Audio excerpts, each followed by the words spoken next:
Alright, so this is a video of me explaining the Rahu-Mars conjunction in your birth chart.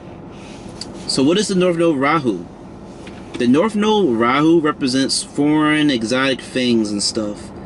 It represents an area of your life where you have the least amount of experience with. So because you have that least amount of experience, the soul has that least amount of experience, you'll make a lot of mistakes in that area of your life where this North Node is placed. The North Node Rahu amplifies the qualities and traits of the house and sign that it is placed in and associated with. The North Node Rahu is a head without a body. So it has insatiable thirsts and desires and stuff. It's never satisfied. It just wants to consume and consume and just wants more, more, and more. The North Node Rahu is associated with illusions and whatnot. And yeah, that's all I gotta say about the North Node. As I say in all my conjunction videos, I can go on and on forever about this, but let's not get lost in the sauce. Let's go on to Mars. What the hell does Mars represent? Mars is very simple. Mars represents male friends, brothers, guns, knives, weapons, fire, aggression, assertion, land, blood, ink. You know, it sort of basically represents those stuff. It's a significator and karga of the third house. It's a significator of courage, how courageous you are, how brave you are, your fighting ability, you know, your drive. That's what Mars is. That's what it represents. So what happens when the North Node Rahu and Mars come into conjunction? Well, a plethora of things can happen. For one, it shows that you have to deal with the things of Mars in this lifetime because you just probably neglected it over the course of several lifetimes, or you just need to learn and deal with the things of Mars in this lifetime. And because you're new to this area and inexperienced to this area, you'll make a lot of mistakes. So one of the many things that can happen with this conjunction is that it can make someone very interested in maybe exotic and foreign weapons, foreign guns, foreign knives. You could be just very interested in these type of weaponry. Like, ooh, what type of gun is that? What type of knife is that? I want to collect that knife. I want to collect this spear. You could just be real enamored and just absorbed with weaponry, but maybe fancy exotic weaponry. Because Rahu is the foreign exoticness and the illusion and the expansion and blowing up of things and traits of qualities. So you could just be interested in those type of things. You could be interested in maybe exotic and foreign martial arts and forms of fighting. You could be real interested in maybe like sports that are sort of rare and foreign, or not really talked about and discussed much. You could want to compete in other countries and against other people of other races and stuff. You know, you like want to be in the Olympics or whatever.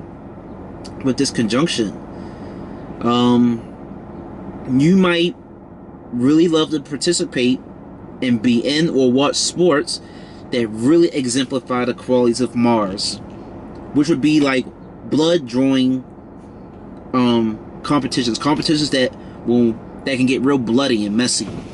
Rugby is one of them. Rugby is like football without no equipment, so that can get pretty bloody and bruised up. Hockey, I've never seen hockey, but apparently from what I hear from other people, a hockey match can get very fucking violent and very aggressive and shit.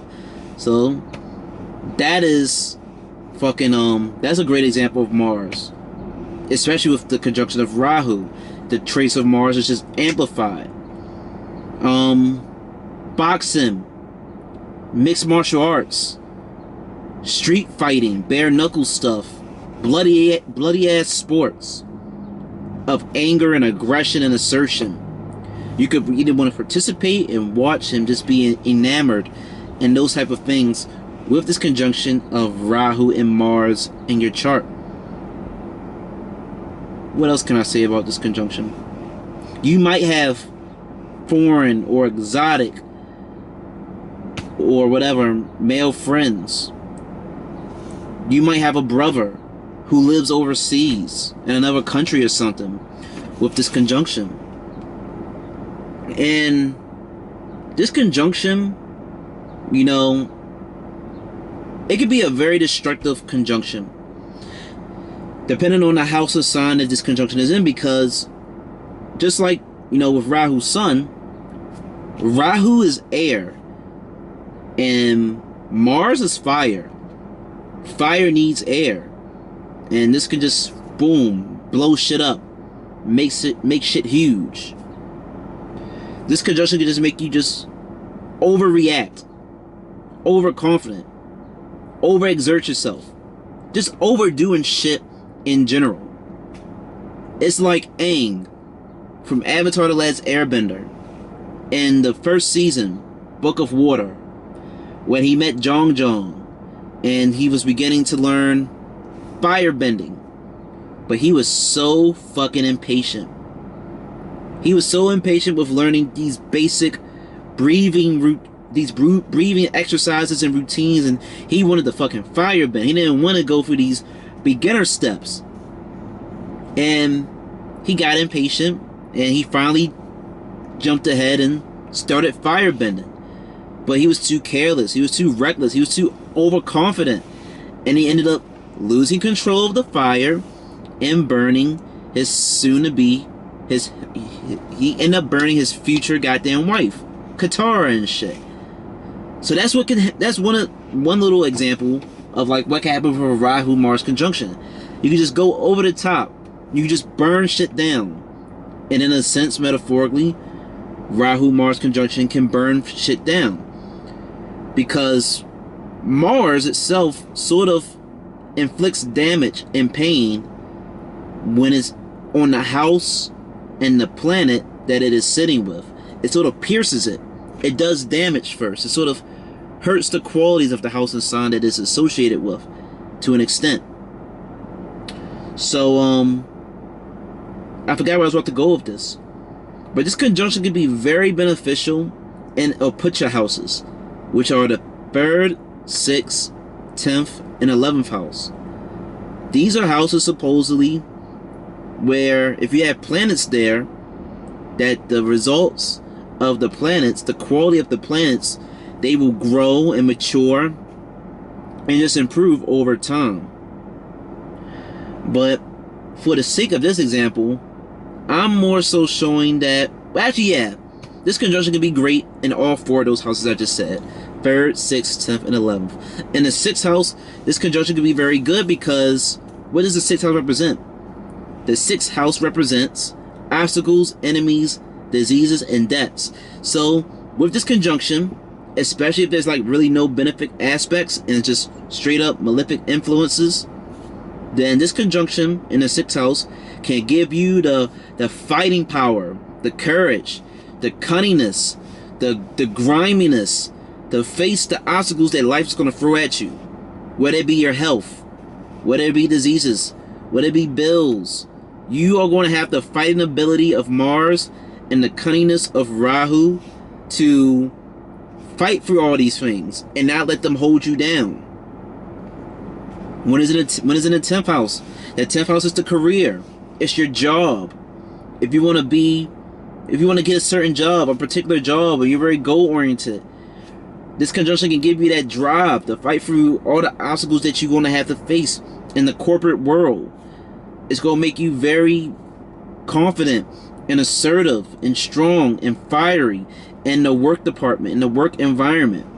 You're not going to take no shit. You're going to say what you want. You're going to defend yourself, and you're going to do what's necessary. Rahu Mars conjunction in the 11th house. And be mindful when I'm doing this Rahu Mars conjunction through these houses that I'm saying, I'm mainly discussing if it's just the conjunction of these 2 planets or if there's just only other malefic influences like Sun or Saturn, because I'll explain in a moment, but I may just talk about it if it's like real malefic influences. So if you have this conjunction in the 11th house, what's the 11th house? The 11th house is large financial organizations and gains and wealth of all kinds. This conjunction can make you very assertive and bold and cunning when it comes to maybe gaining wealth and stuff from other people and other avenues. You'll do what it takes to gain wealth and success and gather and rally other people to help you achieve your goals and conquests. The third house. The third house deals with, it's the house of courage and bravery, skills with hands, written communication. So you can see a lot of things with here. You could be maybe a great boxer.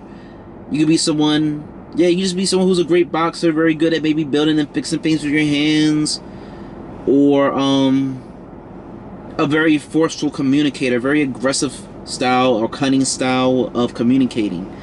Your words could be very violent and aggressive or assertive, this conjunction. Now, why did I put emphasis on these two just being either by themselves or having malefic influence?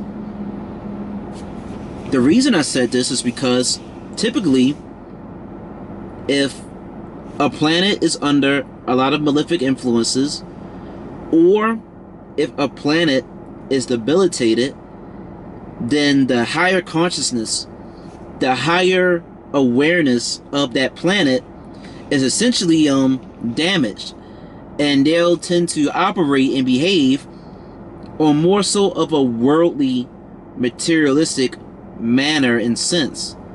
The planet is not going to really behave in its most spiritual and or maybe quote-unquote dignified sense of itself, and it might just stoop low and behave on a lowly vibrational potential level. So with this conjunction being malefic or just having malefic influences upon it, it'll probably tend to behave on a materialistic, worldly basis and sense. So on a worldly, materialistic sense, paying your bills off and having a nice job and having nice sources of income and money and beating people up around you and defending yourself physically, that's something that, you know, I guess everybody would typically care to have on a day-to-day basis. The ability to pay their bills off, the ability to have a nice job, the ability to bring in sources of income of all kinds, the ability to maybe physically defend themselves. Those are sort of, I don't know, mundane, not really special desires and goals to have. It's like everyday stuff that everyone wants. Now, if a planet is maybe exalted, the planet probably won't really behave too much on a materialistic, mundane level. It'll more so behave on maybe a spiritual level or just in a more benefic, legal, nobler way. So if this conjunction was under the influence of benefics like Moon and Mercury and Jupiter and Venus, if it's like hit with maybe 2 of those planets or more, then this conjunction will be, the negative qualities of this conjunction will be watered down, and it'll be like, okay, instead of this conjunction, you'll probably be over the top with asserting yourself, maybe in a more positive way, maybe in a more legal way, and in a nobler way, versus some violent, aggressive way. Like on a positive, maybe less stereotypical Mars sense with this conjunction, you might be very interested in maybe doing yoga or just learning self-defense stuff, things to defend yourself, not really to inflict damage, or like I said, maybe things to just calm yourself down. But then again, I don't know, that's a little bit of more of like a Mars K2 stuff. But I'm just gonna briefly double check my notes for this conjunction, make sure I didn't miss nothing. But no, I basically hit the nail on the head of what could happen with this conjunction. Just simply the traits of Mars is just blown up and over exemplified, and it could just be really bad, really over exemplified if it's malefics associated with this. You know, with this conjunction, you could desire to go to foreign lands. You know, Mars is a significator of land. And Rahu is foreign stuff. So you could desire to maybe have a foreign residency especially during the Mahadash at the time period of this conjunction of of either Rahu or Mars. You could decide to go to maybe a foreign residency or something. You could maybe gain an exotic weapon, travel to get an exotic foreign weapon. You could want to participate in a sport, a Mars-like sport in another country or whatever with this conjunction. Who knows? It's a many different things that can happen, but this is a pretty, you know, straightforward, simple conjunction of what could happen when these two could come together. You can either be very violent and very assertive in a negative way, or you could be maybe still over the hype, very athletic, have great physical prowess, but it won't get probably too out of hand where you're just out of nowhere just beating people up for no damn reason. But that's all I have to say when it comes to the conjunction of Rahu and Mars in your birth chart. I hope this gave you great clarity and insight on what could happen when you have this conjunction in your chart, and thank you for watching.